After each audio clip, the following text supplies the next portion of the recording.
Sigurno da se ja nadam pobedi izbor za bolji život, jer je to garancija i za bolju budućnost. Znači, ono što je započeto da se dovede lepo do kraja, a to je ono što posebno meni interesuje, izgradnja naučne infrastrukture, obrazovanje u Srbiji, znači sve ono što može da nas dovede da budemo u konkurenciji sa drugim zemljama, odnosno da budemo moderna napredna zemlja. A meni je posebno drago što imam tu čast da glasam u svojoj bivšoj osnovnoj školi. Pre tačno 40 godina ja sam ovde krenuo to po znacima navoda svoj naučni put, zato što sam ovde naučio da pišem,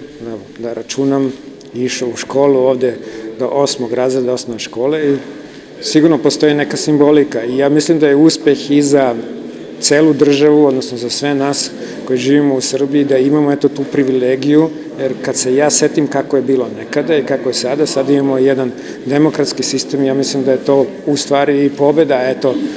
svih nas, zato što imamo mogućnost da glasamo po tom nekom svom političkom opredeljenju, odnosno ubeđenju i ja mislim da polako se i krećemo ka tom modernom svetu, odnosno demokratskom svetu.